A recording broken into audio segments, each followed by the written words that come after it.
Adam андай korduktу көрбөйт. Жыныстык мүчөсүдөн бери талкаланган, ey. Моерден аткан, моерден кечирип коесуз, моерден кечиресиз, ey. Бычактын издери турат. Моргко кандай түшкөн билесизби? Скорый помощька алып барышкан. Кечирип коесуз. Бул жерде сиздин эч кандай маалыматыңыз жок. Эч кандай маалыматыңыз жок. Мен бакырып туруп айтамын.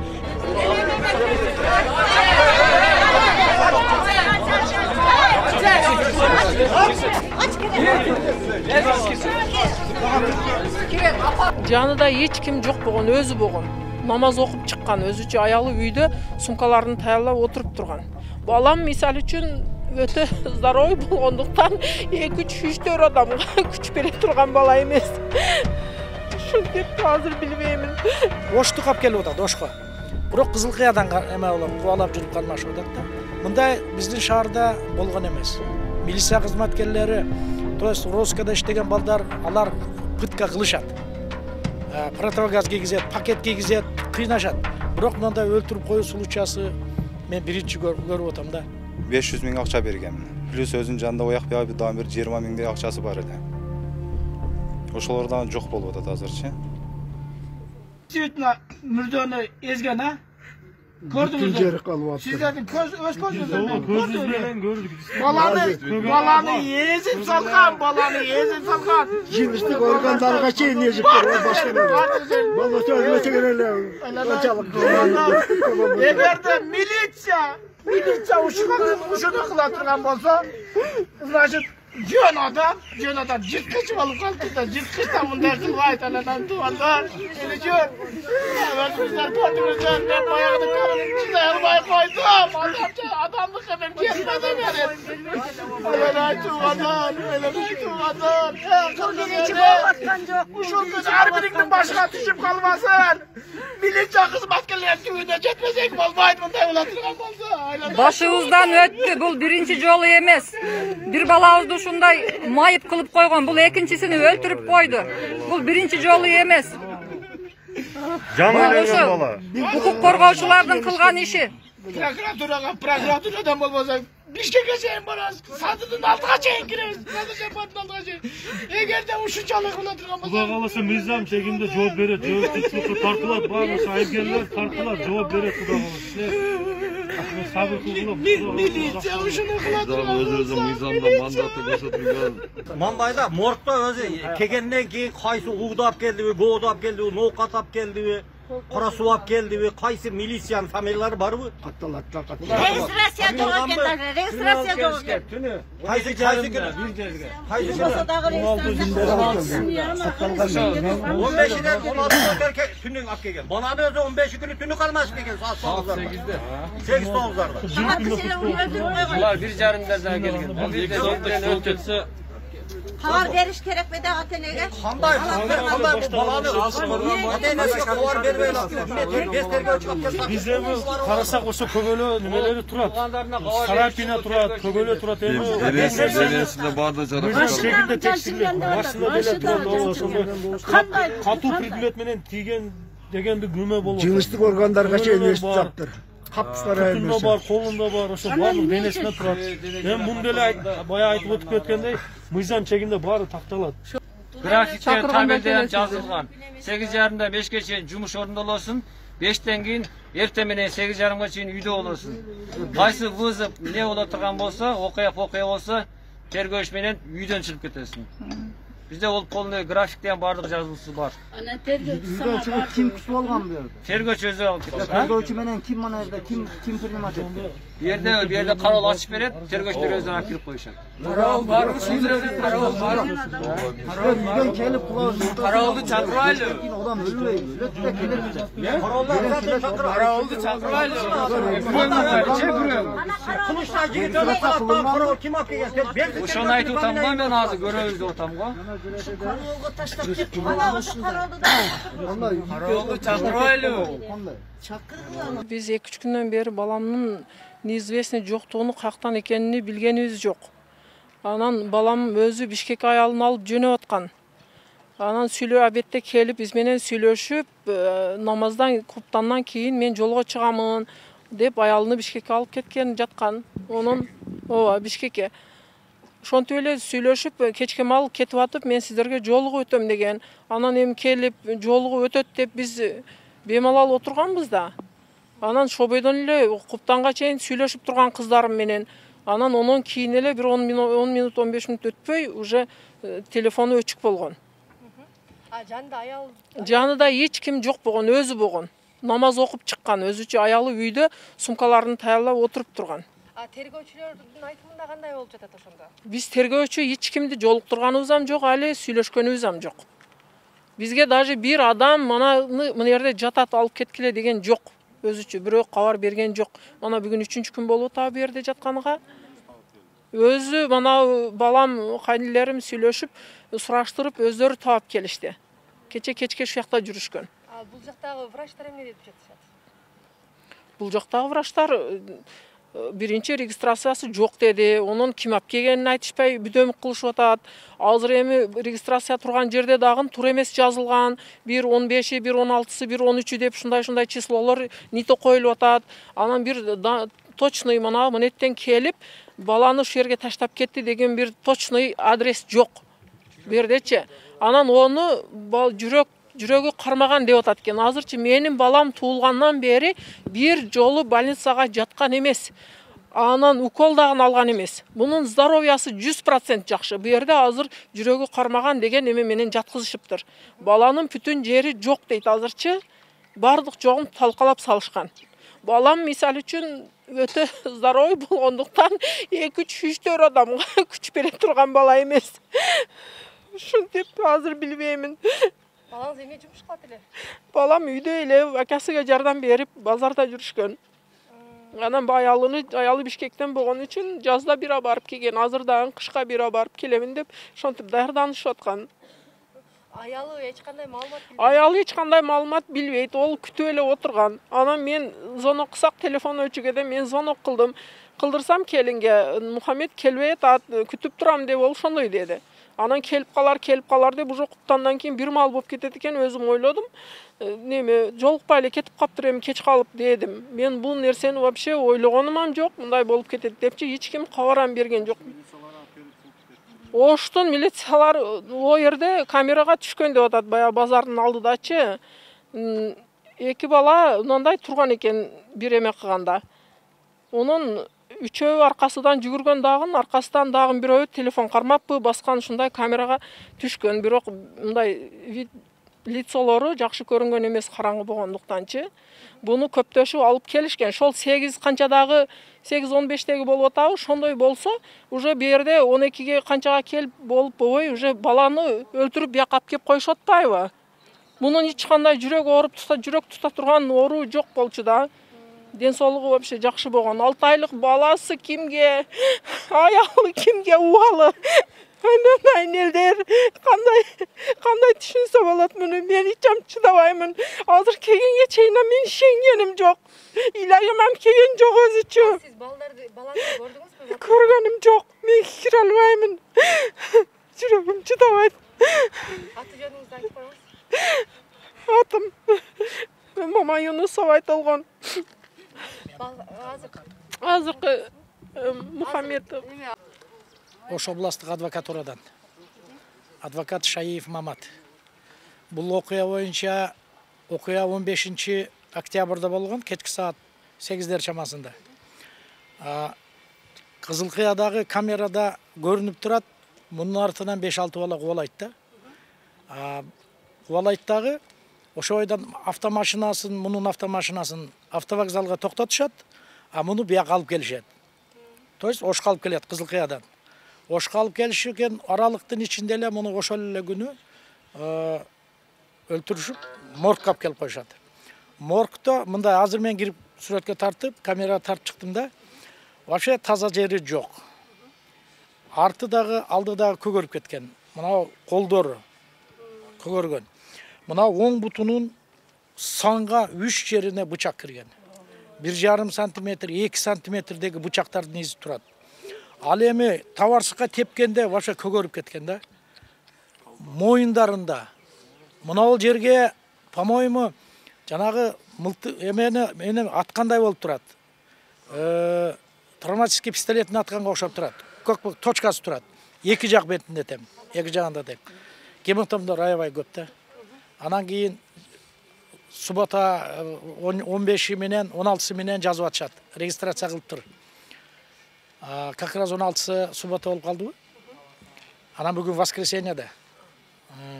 Ошо күнгө түш келип калып, бирок экспертиза бул жазып алса керек эмеге, журналдарга өздөрүнчө. Муну ошол кимдер кылчу эле, точно эле алып келген Росканын балдары жасайт да муну. Булдай Кызылкаян. Бул ушинтип адамды оштук алып келип атат, ошко. Бирок Кызылкаядан эме болуп, кубалап жүрүп кармашып атат да. Мындай биздин шаарда болгон эмес. Милиция кызматкерлери, то есть Роскада иштеген балдар, алар пытка кылышат. Противогаз кийгизет, пакет кийгизет, кыйнашат. Бирок мындай өлтүрүп коюу случаясы мен биринчи көрүп атам да. Өлтүргөндө дагы ошо мыкачылык менен өлтүрүшкөн да. Мыкачылык менен. Анан мен замначальник УУДга чалдым телефондон. Ушундай алып келген баланы эмне болуп атат десем, ал Росканын балдары айтты, жүрөгү кармап калды деп айтты деди. Жүрөгү ушинтип кармап калабы? Жүрөгү кармап калганын даже руководствого ал балдар айткан. Биз аны өлтүрүп койдук деген эмес да. Жүрөгү кармап калдыгына байланыштуу руководстводагы бейбалал турушат азырынча. Бирок СМБ уже курсы дела. СМБ билет. СМБга уже арыз түштү. Ал ошо балдарды понедельниктен баштап сурай баштайт. Бул жөн калбайт, бул окуя. Бул кайсы мына Оштогу Акбурага карай экен же Запкыйда? Жок, муну азыр СМБ бар го, Говдун алдындагы, ошолор карайт. Акбурага карабайт, милицияга карабайт. Себеби Росканын балдары жасап атпайбы. Ошол эми карабайсыңар, ушунча туугандары келип атат, кете албай турушат. Экспертизага дагы ишенбей атышат, милиция дагы ишенбей атышат. Биз дейт ишенбей атабыз, алып кеткиле деген сөз болуп тур. Алып кетпейбиз, биз эксперттин жыйынтыгын күтөбүз деп атат. Эми эксперттин жыйынтыгы бул срок бир неделя чоюлуп кетет да.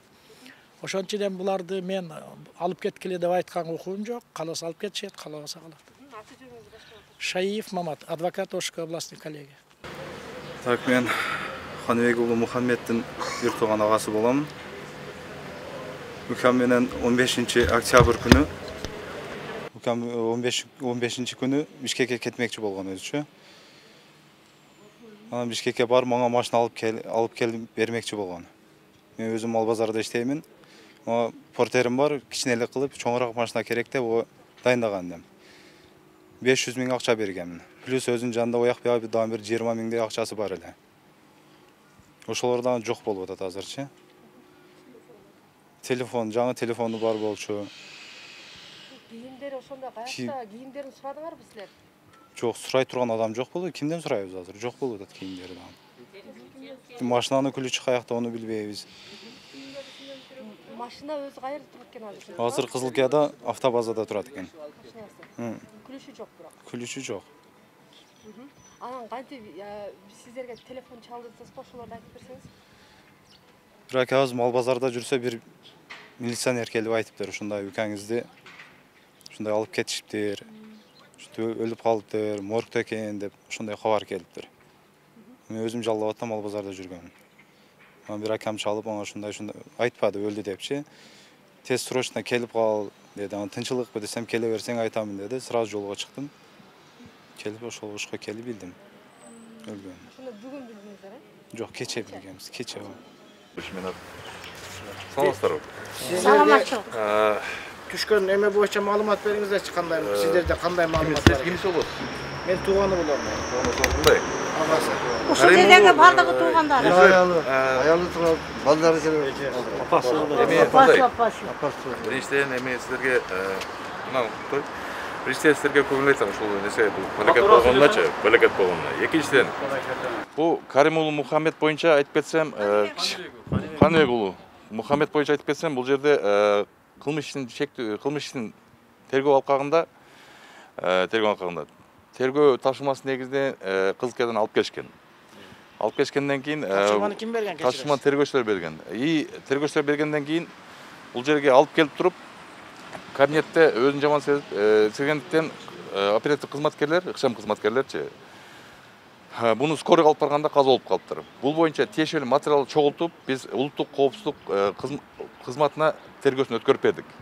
Айткандачы, ошолор тергеп жатышат азырчы. Бул эгерде бул жерде милиция кызматкеринин күнөөсү аныкталган болсо, тиешелүү жазасын алышат бул боюнчачы. Ошондуктан азыркы толук маалыматты улуттук коопсуздук кызматынын тергөө бөлүмү бере алат да силергечи. Бизде каракчылык жагдай боюнча кылмыш иш тергелип жатат. Ошол боюнча. Сизге суроолорду берсек болот да? Бериңиз. Сиз лично көргөн жоксуз да? Мен жок көргөн жокмун мен. Туруктун съемкаларын көрсөтсөк, сизге азыр кандай деп ойлойсуз? Жүрөгү ооруган бала менен денеси бүт эзилип калган, танканын астында калгандай эзилген баланы кантип айтасыз ошого? Аны экспертиза аныкташ керек анчы. Эгерде сиз начальник, сиз подчиненныйыңыздан сөзүн сүйлөп атасыз. Ошо подчиненныйдын күнөөсүн аныктаса, жазасын алат. Күнөөсү көрүнүп турбайбы? Сиз мейли, камераны төшүргүлө. Менин атым Арсланбек. Сиз экөөбүз барып туруп көрөлүбү азыр? Сиз өзүңүз көрүп туруп ошону сиз кантип айтасыз? Жүрөктөн өлдү депчи. Мен айгырдай бала, сиз менен мага окшогондон 7 жыгыта турган бала кантип жүрөктөн өлөт? Талкаланган бардыгы. Эми мына айтпайм Асылбек ага, кагылып туруңуз. Экспертизанын негизинде чыкса, сразу куда калса чыгат делечи. Ошондо балдардын күнөөсү болсо, балдар күнөөсү. Кана ошо тергөөчүлөрүңүз, кана ошо тергөөчүлөрүңүз? Тергөөчү иштеп жүрүшөт, иштеп жатышат. Тергөөчү айтып атпаймынбы? Кармалып алып келген балдар, ошого айыптуулар эмне болду азыр? Айыптуулар сурак беришет. Закондуу түрдө, мисалы үчүн менин үстүмдөн сиздер мейли кармашыңыздар керек. Менин ата-энем билиш керекпи ошону? Алып кеткенин. Өлгөнүнү. Кабар бериш керекпи? Өлгөндө мисалы үчүн адам да бул эме туруп койдун же эшектин туруп эмес да, турабы? Алып барып туруп биз азыр скорый помощька бардык. Мына камера турат, эмелер турат. Адам андай кордукту көрбөйт. Жыныстык мүчөсүдөн бери талкаланган, Моерден аткан, моерденчи кечирип коесуз, моерден кечиресиз, бычактын издери турат. Сайылган 1,5-2 сантиметрлик эмелер. Көргөн жоксуз да сиз анычы. Сиз азыр мага экспертиза деп атасыз да. Адам түшүнөт да ушул нерсеничи, бычак же эме болгонун түшүнөт да. Жүрөктөн каза болгон адамдын денесине эчтеке салака келбеш керек да, турабы? Жок, бардыгы мен айтпаймынбы? Бардыгы фиксация болду бул боюнчачы. Айтып атам аба сизге. Результат болот. Биздин указ кайерге, кайсы бөлүмгө алып келинген, кайсы бөлүмдөн чыккан? Областнойго келгенби? Областнойго келген. Область эме Баткенский меге Ош алып келет. Кылмыш Ош облусунда болгон. Ошого шектелүү деп алып келишкен аны. Жок, Ош. Кандайдыр бир негиз барбы? Негиз болгон. Кандай негиз? Негиз бар болду. Кандай негиз болгон? Ачык айтып бериңиз да, сизге подчиненныйларыңыз айтты да, мондай негизинде таланда биз мону алып келишибиз керек деп. Сиздердин эмеңиздерде бар да. Мойнуга илишке мен мындай да, жигиттер. Мойнуга илишкенге бул тергөөчү сурак кылган үлгүргөн жок муну. Тергөөчү эчкенде жок эч кандай. Илиш деген нерсе жок бу жердечи. Макул, сизден бир сураныч. Жарым саат убактыңызды бериңиз. Машинаңызга каласаңыз, сиздин машинаңызга каласаңыз, менин машинам менен баралда туруп көрөлүк. Сиз өз көзүңүз менен көрүп туруп, просто как сотрудник катары эмес, просто адам катары бир маалымат бере аласызбы? Турупту мен сүрөттөн көргөм. Асакал, мен көргөм. Көрсөтүңүзчү ошо сүрөттү мен көрүп коеюнчу. Сураныч. Сизде туруп туруңуздар. Мен сизге айтып атам. Мен сүрөттү көрөйүнчү, сиздеги сүрөттү көрөйүнчү. Сүрөттүн материалдын баарынан. Кана. Туруп кана жанагы. Тез алып кел. Азыр салыштырып көрөбүз азыр сиз кайсы турупту көргөнүңүз. Ошол материалдын баардыгын биз СМГ өткөрүп бергенбиз. Тергеп, алар жыйынтыгын чыгарышатыларчы. Жок, бизге маалыматты ким бериш керек эди? Биз өзүбүздүн инибиз өлгөнүнү бир адамдардын жөнүнө бир оозунан угуп, өзүбүзчө мындай расследование жүргүзүп таап келдик да. Бизге эч ким андай маалымат берген жок да. Кармап кеткени кабар бериш келет. Кармап кеткенини, камалганын, же болсо өлгөнүнү, кайсы моргко түшкөнүнү биз өзүбүз таап келип атпайбызбы? Ошону ким аткарыш керек эди ошо? Ошол маалыматтарды ким бизге бериш керек эди? Биз 3 сутка дегенде өзүбүз таап келип атабыз. Мыйзам жок, бул жерде мыйзам жок. Кечирип коесуз.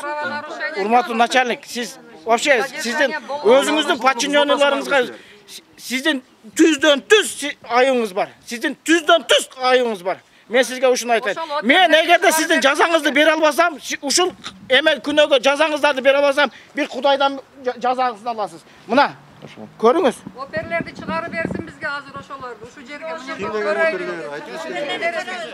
Kana bek suratlarını Polный ko'rsatma. правонарушение ketmekten. Задержание болғанdan başlap 3 saatin içinde ölüp kalgan. Moğollarım ne Moğollar? Yürekten ölgen bu şu. Beriş gerek. Yürekten ölgen bu. Görgem. Azı men sizge ko'rsatam azı tapançanın emesin. Mına mo betdegi sinaklar. Uşul emevi yürekten ölgen bu. Moğollar mo sinaklar. Uşul neniki de oylaş. Yürekten bolşu mumkin uşul. Adamdık prosta aytkanыңызda. Men sizge aytып Yo, sizin aytkan sözüңüzdü azı siz sutmedексиz de prosta adamça aytıp koymosun magaça. Men sizge aytып атам. Бул жерде Abdurayimov kim? Abdurayimov kim? Abdurayimov. Abdurayimov. Tergovchi Abdurayimov. Turib, uçup bak. Abdurayimov деген тире жок. Abdurayimov деген төргөчү жок. Ал туруп кандай барган билесизби? Морко кандай түшкөн билесизби? Скорый помощь калып барышкан. Кечирип коесуз. Кечирип коесуз. Бул жерде сиздин эч кандай маалыматыңыз жок. Эч кандай маалыматыңыз жок. Мен бакырып туруп айтамын. Аны жеңил машинада карабалга алып барып таштап койгон. Сиздин иниңизди, сиздин бир тууганыңызды, любой эле адамды өлтүрүп туруп машина менен моргко алып барып таштап койсо сиз не дейсиз? Как адам катары мага айтыңызчы мага. Күнөөлүүлөр жазасын алат. Жазасын алат дегенсиз мен сизде маалыматыңыз жок болуп атпайбы? Siz koşulup alışınız gerek. Бул жерде сиз айыптуу болуп атпайсызбы? Менде 7 подчиненныйым бар. Мен ошолордун кечинде не жедиң деп сураймын менчи. Эмнеге себеп мен ошого жооп берем, ошогочу. Ач калбадыбы, бала чагаң ач калбады, мен ошодон жооп суранам. Мен сени тамак ашка килгишкен жокмун, сенин жашооң кандай болуп атат? Мен ошого күйөм, мен эртең Кудайдын алдында жооп берем деп суранам мен. Кечирип кой мен сени кечинде эмне жегениңди сураганым үчүн деп. Урматтуу начальник, званияңыз экен билбеймин. Бирок бул жерде сиздин күнөөңүз, начальниктин күнөөсү, бардыгыңыздардын күнөөңүздөр бар. Siz koşulup bu yerde orun yok. Yoldaş начальник. Акмакчылык бул. Акмакчылык бул. Правоохранительный орган var ha, Туру. Korgoyçular. Елді Malik bilen o mandaylıgında işleşkeninde Malik начальник adında правоохранительный орган var da. Елді koruy turan adamız var. Bular karakçılar da bular. Killer dağın bu işte kıvayt be. Killer de işini kılıçıp tatmayı. Mukarçılık bilen 3 yerige bıçak urgan he. Mana yerige atkan. Traumatik sebep bilen he. Ol ciddi 4 adamlar жүрсөңүз. Ke baskıla bas. 4 tane kirgile 4 tane. Beri koydu.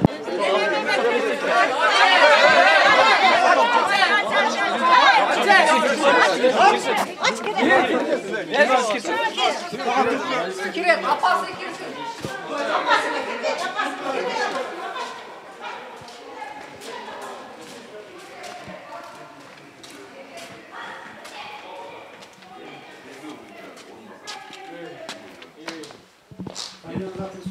Мен фамилиям Манипулов Абилбек. Деме, отырсаңыздар.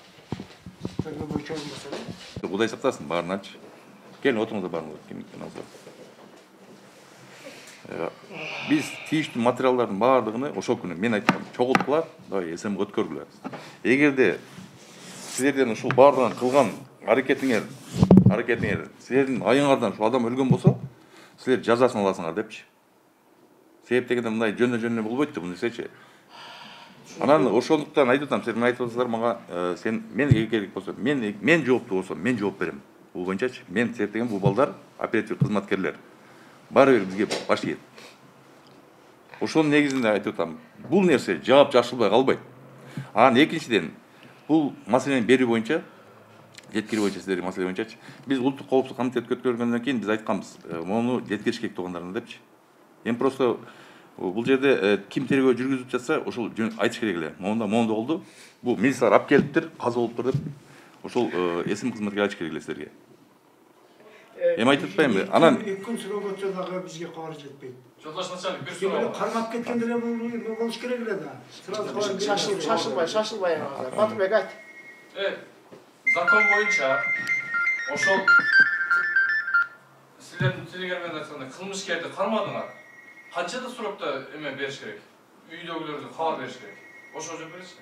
Үйдө сразу моментально жооп айтыш керек бул боюнчачы. Айтыш керек.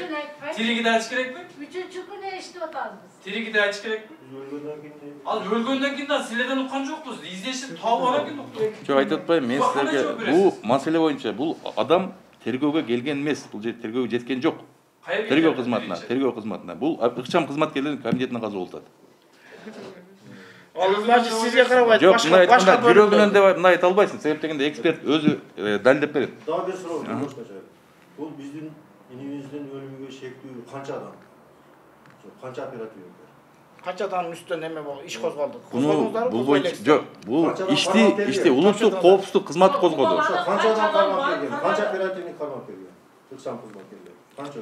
Канча сотрудник барган? 5 кызматкер барган ал жака. 5 турат. Бизде камералар бардыгы бар. Кудай шүгүр азыр съемкалар бардыгы бар. Сиздин сүйлөгөнүңүз дагы бар. Бул жөн калбайт. Жөн калбайт. Бул жөн калбайт. Бул жүрөктөн өлгөн адам, жана көрдүңүз а, сүрөттөгү эмелерди. Эгер кааласаңыз, азыр кайра барабыз. Биз туруп алып кетпейбиз. Хой 20 күн, хой 1 ай. Биз бул баланын түйүгө жетмейинче биз көмүп салбайбыз мунучу. Бул жерде өтө чоң кылмыш бар. Так, сиз бизге дагы бир жолу айтыңызчы, ушундай өлүм болду беле сиздердин именно Ош облус боюнча ушундай өлүм болду беле? Болгон эмес. Болгон эмес. Сиздер ушундай пытка кыласыздарбы, кылбайсыздарбы? Кылбайт. Ушул жердин калп айтпаңыз. Урматтуу начальник. Урматтуу начальник, ушул жерин калп айтпаңыз. Именно сиздерден ушул эмеден Оштон бир бала инвалид болуп жатат. Инвалид болуп жатат. Эгер кааласаңыз мен алып барып көрсөтөм. Сиз, значит, же өзүңүз начар иштесиз, же сиз командирсиз, команда бересизчи. Каракчылык жолу менен болсо дагы добивать этип туруп, ишти жаптырып сиз эме бересиз. Буйрук бересиз. Менин подозрением ушундай. Эгерде сиз ушунчалык жашырып аткан болсоңузчу, эгерде адамдын өлүмү мындай болгон эмес дедиңиз, а? Адамдын өлүмү макул өлүп калыптыр балачы, өлүптүр. Сиз начальник катары эч кимге ишенбей кагазыңды коюп тур деп туруп, келсе жарым литр бензиниңиз кетет эле.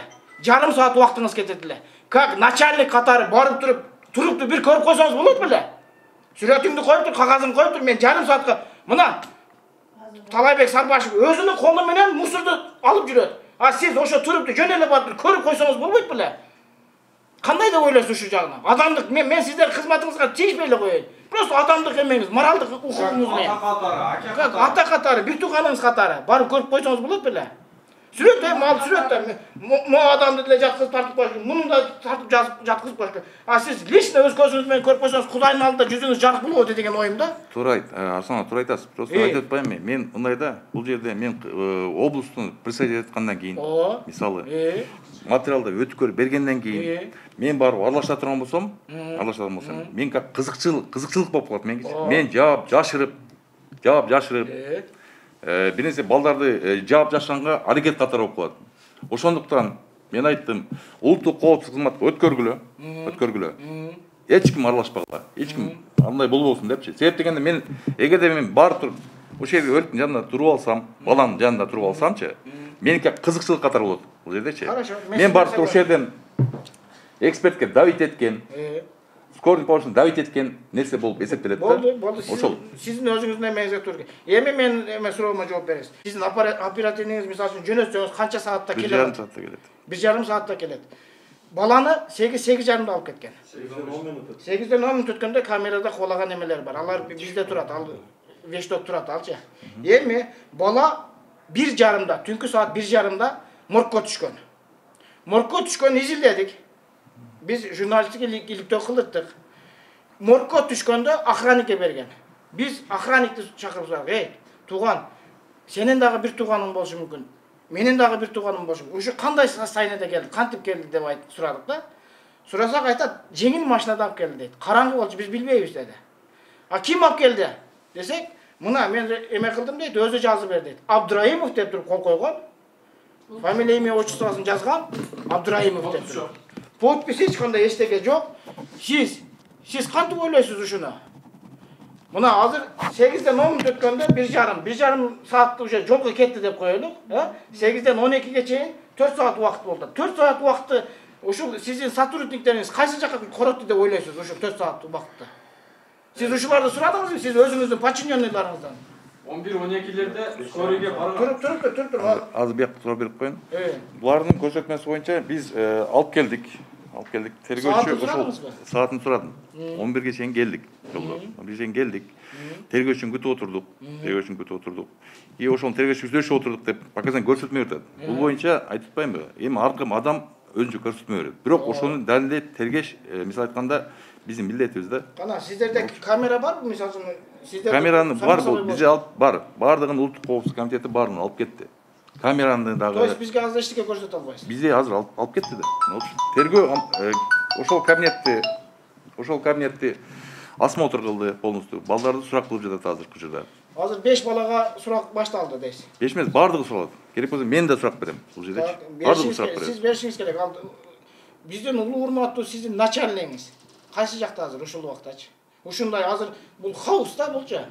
Мен эмеден пытка эме боюнча сүйлөштүм балдардан. Байке дейт 90-жылы ушундай болгон дейт. СМБда тааныштарыбыз бар, аларга дагы чалып туруп, эми биз аларды прямой подключение кылып деген жокпуз, как совет сурадык да. Эмне дейсиңер, кандай дейсиңер десек, эгерде силер айткан чын болсо дейт, бул дейт 90-жылдары жалган айтпасам дейт, ушундай бир катталган дейт да. Эгерде силер айткандай болсо дейт. Анан мен айттым, мен айткандай сен эме кылба деди. Мени тарткан камераны жөнөтөйүн деп айттым. Мен ошол эмелерди жана сизге көрсөткөн эле сүрөттөрдү жөнөтөйүн деп. Көрүп туруп таң калды, ушундай кылыппы дейт. Эми сиз өзүңүздүн подчиненныйыңыз, мен жана дагы айттым, дагы баса берип айтам. Бул жерде прямо сиздин дагы эмеңиз бар, жоопкерчилигиңиз бар. Начальнигиңиздин да жоопкерчилиги бар. Керек болсо ушул күндө ким начальник болуп турат, ушул күнгө чейин ким ушул органда иштеди, бардыгыңыздардын эмеңиздер бар. Сиздер ички иштер министрлиги бул коопсуздукту камсыздайт, туурабы? Жарандын коопсуздугун эми коопсуздук эмес. Сиздер жырткыч болуп калдыңыздар да. Сиз мага макулсузбу ушуга? Сиздер жырткычсыздар десем, сиз макулсузбу? Зөкүр десем. Асакал, мен сизге бул сөзүңүзгө мына эмесинде 5 кол тең эмес да. 5 кол тең эмес. Мына айтканда сиз жырткыч деп баарын айткан. Ошол эле иниңиз, ошол эле агаңыз бардык милиция кызматында иштейт. Айтып атпаймынбы? Бул нерсе жөн калбайт. Bu yerde adam ölümü oldu bu yerde şey. Adam öldü. Adam ölü oldu. Oturun sizin sorunuza ben cevap verdim. Bu yerde tiyişli hizmetkarlar, bu boyunca tergön jıйынтыгымен жазасын алышат. Керек болса сот болот. Сот болот керек болсочу. Бул нерсе до конца чыгат. Бул соттолуш эмес. Мен эгерде менин власть колумда болгондочу мен атат элем. Сизди коллега кылат элем. Эки тизегизден себеби сиз начальниксиз. А тиги бешөөнү мен прямо атат элем. Мойнуна күнөөсүн коюп туруп, ушундай болду. Себеби адам өлүмү болуп атат да, туурабы? Ушул өлүм жазасы жоктугунан ушуга жетип атабыз да. Ушул нерсе кайра мен мына сиздердин жумушуңузду жакшы түшүнбөйм, мен бир өзүмдүн жумушума конкретный жооп берем да. Эми чымчык сойсуздар касап сойсун дейт. Эгерде сиз начальник болуп туруп, сиз подчиненныйларыңыз ушундай эме берип аткан болсо, бир ооз конкретный бир эме кылбаганыңызга мен таң калдым да, ушунчалык жоопкерчилигиңиз жоктугуначы. Себеби мына биз кааласаңыз доказать этебиз деп атабыз. Канчада тутуп кеткенин, жанында 500 000 сом бала эмеге барыш керек эди. Машина алганга, базарга укуктанды окуп жолго чыкмак эле. 20 000 сом, апасы берген акчасы бар эле. Бул кайын журтуна барып жолукмак эле. И плюс сиз мисалы үчүн кайын журтка бара турган болсоңуз, өзүңүздүн жаныңызда да акча болот да, туурабы? Билинген, билинбеген, черный деген эме. Ал акчаларын биз билбейбиз, баланын да жанында. И уюлдук кол телефону, акыркы үлгүдөгү телефон эди. Алар каякта деп ойлойсуз? Барбы сиздерде ошол эмелер? Маалыматыңыз барбы? Бул боюнча жанынан алуу протоколу боюнча, алынган боюнча. Окудуңуз да протокол менен таштыңыз да, айтыңыз. Тапанча алынган. Уюлдук телефон алынган. Уюлдук телефон алынган, акча жөнүндө эч кандай жок. Тапанчаны эч кандай бир эме жок да, эми бул туурабы? Мисалы үчүн тапанча ошонун жанынан чыкты деп атат. Же свидетелдер барбы? Алуу протокол менен алынган аксакал. Алынган. Эми карап туруңуз. Акча кайда болду деп ойлойсуз? Эми аксакал мындай да. Бул жерде айтып атасызбы, видео бар деп. Ал видео бизде да бар. Биз да алдык аны. Ал боюнча изилдеп чыгабыз. Биздерчи. Ал боюнча изилдөөнү улуттук коопсуздук кызматынын тергөө бөлүмү да изилдеп чыгат да. Эгерде мен сизге айтам аксакал, мындай бул жерде тийиштүү кызматкерлер, күнөөсү далилденген соң, бул жерде күнөөсүн далилдөө маселеси боюнча айтып кетейин. Далилдөө маселеси отурмаса, мен бул жерден качкан жокмун мен. Жоопкерчилик жеке өзүм жоопкерчилигимде мен деле качкан жокмун. Керек болсо мен да жооп берем бул жердечи. Как жетекчиси катары. Мен акчасы боюнча телефонго айланып каптыр протоколдо. Telefonu var. Hazır akşam orada pizza getirdim. Мындай угуп туруңуздар.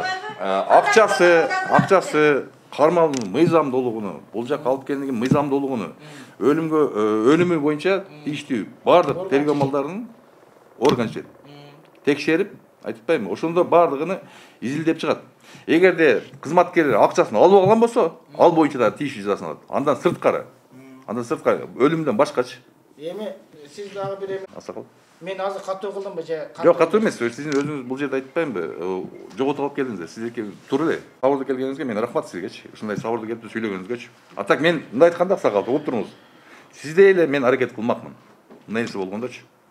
Кудай сактасын бул нерсе. Тергөө башталган. Башталган, э? Кайсы номер менен кандай эме? Çeteltürgen turan Контроллерде турганбы ушуну? Көрсөтө Улуттук коопсуздук кызматында бул иш боюнча, бул жагдай боюнчачы кылмыш сотко чейин өндүрүш катталган. Айтып атам, сотко чейин өндүрүш негизинде тергөөчүлөр келип, дело номерин хотя бы айта аласызбы? Мен ошо биле албайм. Секретный болобу? Жок, секретный болбойт, Аксакал. Сизге кирип туруп, как положено, как сторонанын тарабынан катары өзүңүз любой материал менен тааныша аласыз ал жактанчы. То есть мен азыр шаарда, э? Жок, шаар эмес. Бишкекте. Жок, Бишкекте эмес, мына жаныбызда Ушак киришибиз керек. Биз азыр киребиз, ал жагына киребиз. Хотя бы бүгүн жумуш күнү эмес, эртең андагы эмеде бүгүн кире беребиз эмесинчи.